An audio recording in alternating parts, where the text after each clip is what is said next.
नमस्कार दोस्तों, यूपीपीसीएस कर्तव्य पथ के चैनल पर आपका स्वागत है। मेरा नाम है देवानंद पेंगोरिया और यहाँ पर मैंने आपके साथ घटनासार की सीरीज बाइलिंगुअल फॉर्मेट में स्टार्ट की थी, जिसके टोटल 10 पार्ट आ चुके हैं और ऑलरेडी घटनासार की बुक 60 से 70% खत्म हो चुकी है। अब बचे हैं उसमें मिसलेनियस पार्ट्स में जैसे चर्चित व्यक्ति हो गए, अपॉइंटमेंट्स हो गए, स्कीम्स हो गई, ऑपरेशंस हो गए, स्पोर्ट्स है और आपके अवार्ड्स हैं और डेज हैं। ये छोटे छोटे पार्ट्स हैं, मिसलेनियस पार्ट्स हैं। इनसे हर एग्जाम में, चाहे यूपीपीसीएस हो, चाहे आरओएआरओ हो, चाहे बिहार पीसीएस हो, चाहे कोई भी स्टेट पीसीएस हो, 6 से 7 क्वेश्चंस इस मिसलेनियस पार्ट से आते हैं।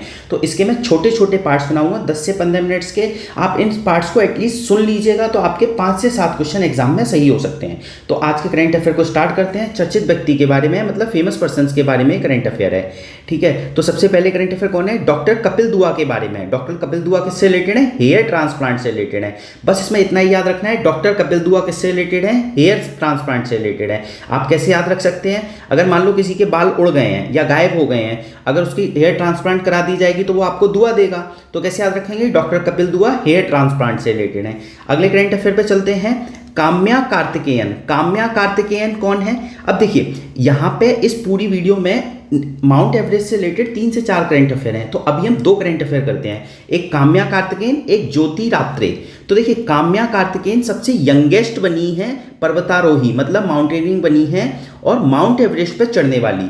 तो क्या याद किया आपने नाम? काम्या कार्तिकेयन कौन बनी है? माउंट एवरेस्ट पर चढ़ने वाली सबसे युवा पर्वतारोही बनी है, ठीक है। अगर मैं यही बात करता हूं, सबसे बुजुर्ग महिला कौन बनी है जो माउंट एवरेस्ट पर चढ़ी है? तो ज्योति रात्रे आगे आएगा। तो अभी मैंने आपको साथ ही बता दिया कि यंगेस्ट कौन है और ओल्डेस्ट कौन है, ठीक है। तो ज्योति रात्रे कहाँ की है? एमपी की। अब आपको ये बताना है काम्या कार्तिकेयन कहाँ की है। देखो, यहाँ पे मैं आपसे जो भी क्वेश्चंस पूछता हूँ आपको कमेंट करके सबको बताने हैं, जिससे क्या होता है, आप लोग इंगेज रहते हो और एक्टिव पार्टिसिपेशन होता है इससे।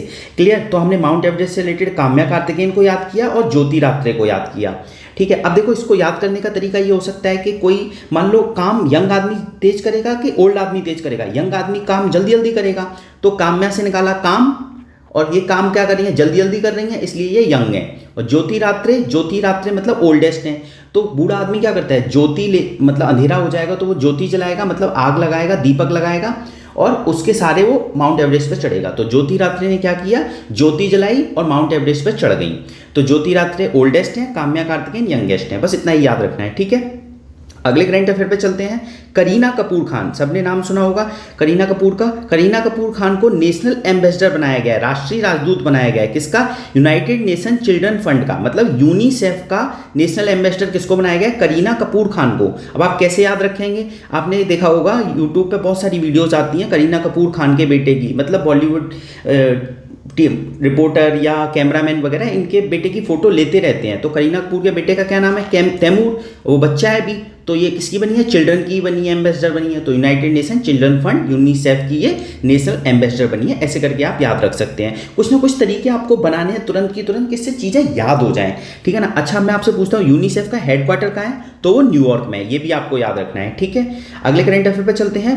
मुनीब अमीन भट्ट, ये कहाँ के रहने वाले हैं? कश्मीर के रहने वाले हैं। अब ये न्यूज़ में क्यों आए? क्योंकि इन्हें नासा के हॉल ऑफ फेम में शामिल किया गया है। अब नासा ने हॉल ऑफ फेम में किसी कारणवश ही शामिल किया होगा। तो मुनीब अमीन भट्ट ने क्या किया? नासा से कहा कि भाई अपने आप कुछ इन चीज़ों की सुधार कर लो, वरना आपका डेटा लीक हो जाएगा। मतलब साइबर सिक्योरिटी से रिलेटेड उन्होंने कहा नासा से कि इन चीज़ों में सुधार करो, वरना आपका डेटा लीक हो जाएगा। तो इसके लिए इन्हें नासा ने हॉल ऑफ फेम में शामिल कर लिया। तो ये नाम इंपॉर्टेंट है, मुनीब अमीन भट्ट, भूला नहीं है, कश्मीर के हैं ये, ठीक है। इससे पहले एप्पल ने भी इन्हें हॉल ऑफ फेम में शामिल किया था। तो मुनीब अमीन भट्ट इंपॉर्टेंट है, भूला नहीं है, कश्मीर के रहने वाले हैं। अगला रुचिरा कंबोज। देखिए, रुचिरा कंबोज कौन थी? यूएन में हमारी तरफ से परमानेंट रिप्रेजेंटेटिव्स जाते हैं। तो रुचिरा कंबोज कौन थी? भारत की पहली महिला थी जिन्होंने स्थायी प्रतिनिधि किया था यूनाइटेड नेशन में इंडिया की तरफ से, ठीक है। अब ये सेनावृत्ति हो गई है, मतलब इनको रिटायरमेंट मिल चुका है। तो आपको ये बताना है कि अब इनकी जगह कौन आया है। चलो मैं बता देता हूँ, हरीश करके नाम है, पूरा नाम आपको कमेंट करके बताना है, ठीक है। तो रुचिरा कंबोज कौन थी? यूनाइटेड नेशन परमानेंट रिप्रेजेंटेटिव की पहली महिला थी इंडिया की तरफ से, ठीक है।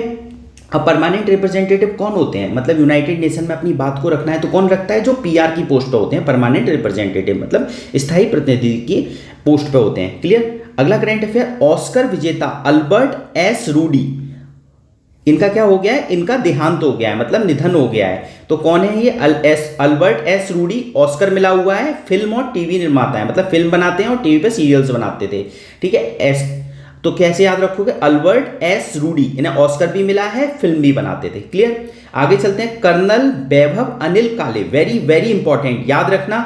ये न्यूज में क्यों रहे हैं, इनकी डेथ हो गई थी और ये गाजा के रफा इलाके में शहीद हुए थे। तो मैंने आपको टेलीग्राम पे ऑडियो भी सेंड की थी रफा से रिलेटेड। तो सबसे पहले आपको याद रखना है कि गाजा का एक इंपॉर्टेंट सिटी है रफा, RAFAH, रफा सिटी। अगर पूछा जाए कहाँ पे है तो गाजा में है।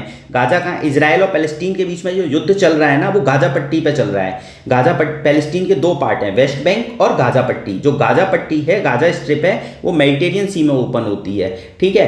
अब वहीं पे रफा सिटी है, तो वहीं पे कौन तैनात थे, हमारे जो कर्नल थे वैभव अनिल काले। तो इनकी उस वॉर में, इजराइल पैलेस्टीन के जो लड़ाई चल रही है उसमें इनकी देहांत हो गया था। तो आप याद रखेंगे वैभव अनिल काले, ठीक है। और ये रफा सिटी का नाम भी याद रखेंगे। मैंने टेलीग्राम ग्रुप पे रिलेटेड ऑडियो भी सेंड किया था आप लोगों को। अगला करंट अफेयर, पीटर हिग्स।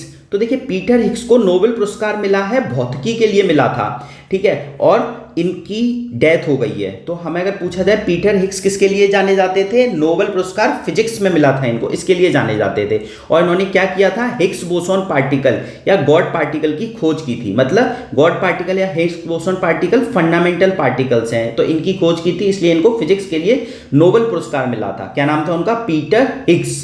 भूलना नहीं है, एग्जाम में पूछा जा सकता है, ऐसे करंट अफेयर पूछे जाते हैं कि पीटर हिग्स किससे एसोसिएटेड है, तो फिजिक्स से एसोसिएटेड है, ठीक है। अगला करंट अफेयर, सत्यदीप गुप्ता। देखिए ये भी माउंट एवरेस्ट से रिलेटेड है, ठीक है। एक और करंट अफेयर है पूर्णिमा श्रेष्ठ, ये भी करंट माउंट एवरेस्ट से रिलेटेड है। तो इन दोनों को एक साथ पढ़ते हैं। तो देखिए सत्यदीप गुप्ता ने क्या किया, एक ही मौसम में 2 बार माउंट एवरेस्ट पर चढ़ गए, ठीक है। सत्यदीप, तो कैसे चढ़े, आप कैसे याद रखोगे, सत्य प्लस दीप, अलग अलग नाम पढ़िए, सत्य प्लस दीप, तो 2 नाम बन रहे हैं। तो 2 बार ये एक ही मौसम में माउंट एवरेस्ट पर चढ़ गए।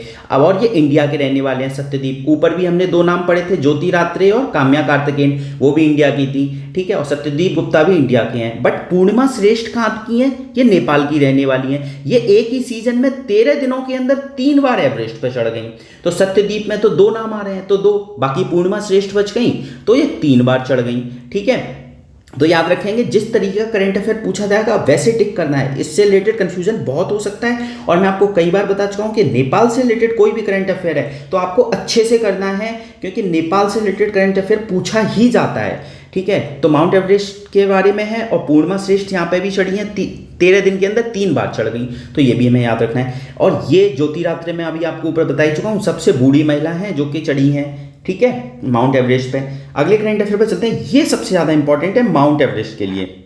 देखिए कैसे इंपॉर्टेंट है, अभी मैं आपको बता देता हूं, कामी रीता शेरपा। अच्छा, इसको जानने से पहले एक और चीज जान लीजिए, यहां पे एक नाम और लिखा हुआ है, संगीता बहल।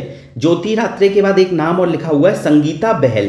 अब ये इंपॉर्टेंट क्यों है, देखिए उत्तराखंड PCS का एग्जाम अभी जुलाई में हुआ था, तो उन्होंने क्या करंट अफेयर पूछा था कि ज्योति रात्रे के से पहले सबसे बूढ़ी महिला कौन थी जो माउंट एवरेस्ट पर चढ़ी थी। तो आंसर क्या था, संगीता बहल।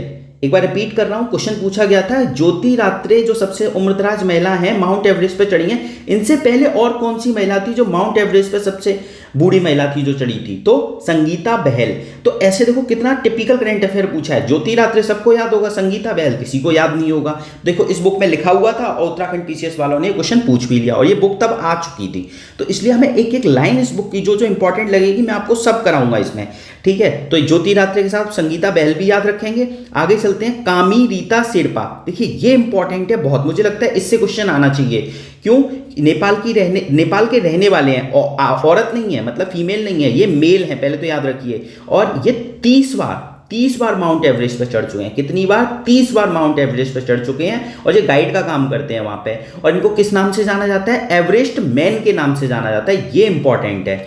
अगर पूछा जाए एवरेस्ट मैन के नाम से क्या किसको जाना जाता है, कामी रीता शेरपा को, ज्योति रात्रे को, या सत्यदीप गुप्ता को, या वो हमने ऊपर 2 नाम पढ़े थे, ठीक है, काम्या कार्तिकेयन को। तो आप कहोगे हमने तो सारे पढ़े हुए हैं, फिर भी हम कंफ्यूज हो रहे हैं। तो हमें ध्यान से रखना है, कामी रीता शेरपा 3 अक्षर का नाम है इनका, मतलब 3 वर्ड्स हैं इसमें, ऐसे याद रखिए। और इनको एवरेस्ट मैन बोला जाता है। क्लियर, जब किसी को निक नेम से जाना जाता है तो यूपी PCS उससे क्वेश्चन ज्यादा पूछने के चांसेस रहते हैं, ठीक है। आगे चलते हैं, इससे पहले एडमंड हिलेरी और तेंजिंग नोर्गे माउंट एवरेस्ट के शिखर पर पहुंचने वाले पहले पर्वतारोही बने थे। ये सबको याद रहता है। ठीक है, अगला करंट अफेयर, मालती जोशी को क्या बोला जाता है? मालवा की मीरा, और इनका निधन हो गया था। तो एम से एम याद रखिए, ज़्यादा इंपॉर्टेंट नहीं है, बस थोड़ा बहुत पता होना चाहिए। अब फली सैम नरीमन, ये कौन है? संविधान विशेषज्ञ हैं, मतलब कॉन्स्टिट्यूशनल एक्सपर्ट हैं, और ये सुप्रीम कोर्ट की वकील थी। इनका निधन हो गया है। ठीक है, तो फली सैम नरीमन कौन थी? वकील थी सुप्रीम कोर्ट में, और इनका निधन हो गया है। अरुण योगीराज, ये इंपॉर्टेंट है। देखिए, इसमें 2-3 करंट अफेयर छुपे हुए हैं इसमें।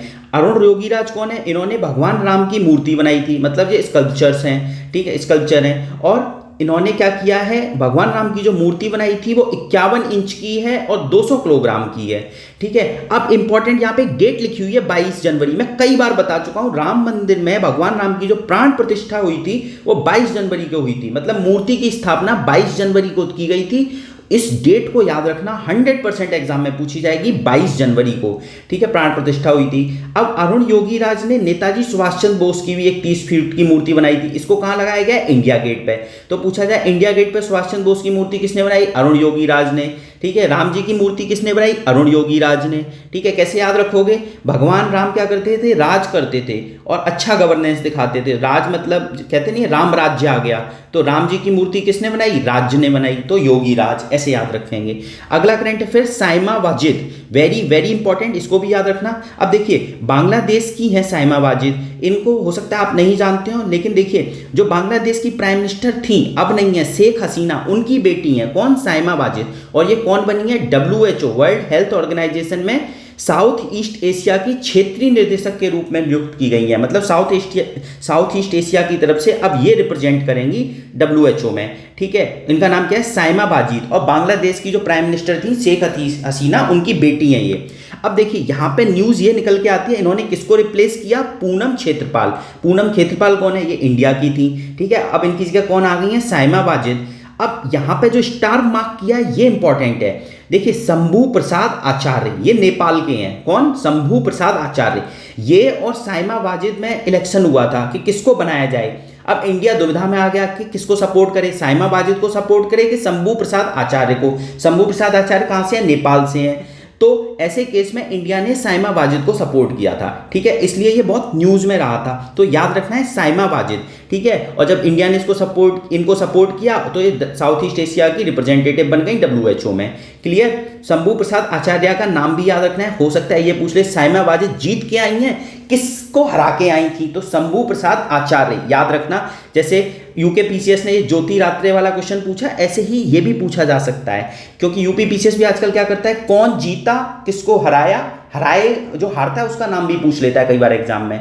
ठीक है, अगले पे चलते हैं, प्रभा अत्रे।